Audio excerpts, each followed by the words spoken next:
Get me to the end of this video and I'll teach you some different ways how to approach your child if they're doing something called delayed echolalia, to where they're repeating a line from a movie or a show, and how to teach a calmer line for them next time.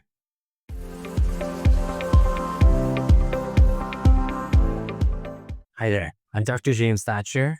I'm a licensed psychologist and I'm the clinic director here at Forest Psychological Clinic in Portland, Oregon. And I specialize in giving autism, ADHD evaluations, and therapy to kids, teens, and adults throughout the lifespan. I also want to say that this video is educational and is not medical advice. So it's delayed echolalia. Delayed echolalia is when someone reuses lines that they heard in various movies, commercials, conversations that they may have heard, and it pops up later, minutes, hours, even days after they heard that line or phrase. And this can pop up in new situations too. And I want you to keep in mind that this phrase is not random. What it's doing is it's communicating a need, a feeling, or a plan that they may have. So now let's get into the functions of delayed echolalia. So there's four different functions that delayed echolalia has. The first one is a request. So they may use the phrase again or again, please. And what that means is that they want another one, right? They're requesting something. Another function is a protest. So you may hear them say, that's not fair. That's not fair. And what the function behind that is they don't like it. They want it to stop. Another function is that maybe they're commenting on something. So they may say, we did it.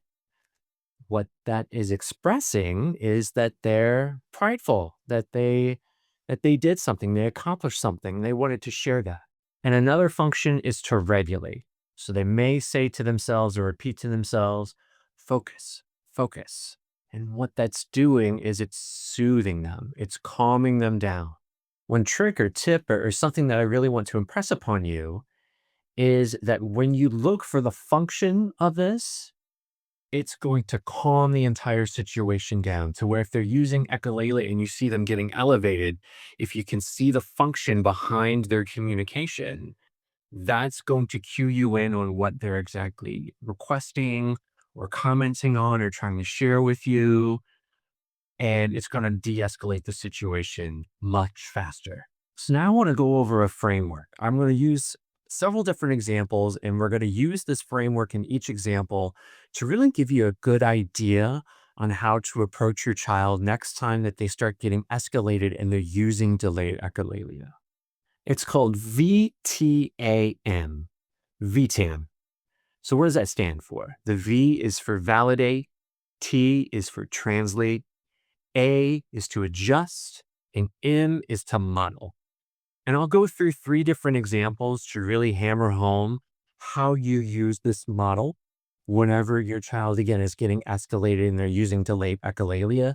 What are some different strategies that you can use using this framework to help readjust the situation to where they're starting to practice more communicative language and more flexible language? So let's go over example number one. Example number one could be that you guys are at the grocery store, right? And they're starting to get overloaded and they start to protest that they want to go home. Things are getting too loud for them. So what you may hear is nope, nope, nope, nope. Where they're repeating that over and over and over again, a line that they may have heard from before. So the first part of that framework, right, is to validate. So you saying something along the lines of, you're saying no, and I hear you. So you're acknowledging what they're feeling. Then we move on to the next one, the T, the translate. So you could say something along the lines of, that means that we're all done with the store. And then you move on to the adjust, the A part. So then you can say something along the lines of, let's go to a quiet aisle for 2 minutes and calm down. So you're changing the situation. You're changing something for them. You're adjusting. And lastly, you can model a different thing for them to use next time. So what you could do in this situation is to hold up your hand and say, break, please. So let me give you another example. Let's just say that you guys are doing homework together and they're having trouble regulating, right? They're having a tough time with it. So they may say the line of, this is impossible. Let's go through the same framework. So V is for validate, right? So then you can validate that feeling. You can say, this feels too hard at the moment. And then you move on to the next one to translate it. So what I hear you saying is that you need this to be smaller, right? If they're getting overwhelmed with homework, instead of it being this big, overwhelming thing that they need to get done, you can break it down. You can make it into smaller, achievable steps for them. And then we can adjust the situation. So saying something along the lines of, one more problem, and then we take a break. And this way, you're not showing them that whenever they get frustrated, they just give up right away. No, you can push through just a little bit more. And then, yes, we can definitely take a break. This is overwhelming. And if they're using this delayed echolalia, this is impossible. This is impossible. This is impossible. You model, right? That's the very last part of this framework. So one thing that you can say is one more, then break. Or you can even make it more simple to where you say one, then a break. Now let's go over another example. Let's just say that you guys are at a play date and things are getting overwhelming to where things are a little bit loud. And they say the line of, let's not talk about Bruno. Let's not talk about Bruno. So again, let's go through this framework, VTAM. So to validate, look at the function behind that. What are they trying to communicate? They may be trying to communicate that it's too loud at the moment. So validating that. It sounds like you're getting overwhelmed at the moment, where this is too loud right now. Translate it for them. You want quiet time. Adjust. So you can say something like 5 minutes with Legos, calm down corner for 3 minutes, something like that. And lastly, we model what we want them to say for next time. We're practicing it.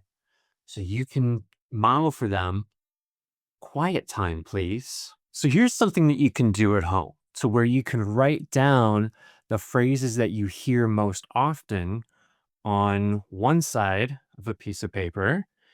And then on the other side, you're going to put your translation of what that means and the model line that you want to use with them. So let's just say one of the lines that they use is nope, nope, nope.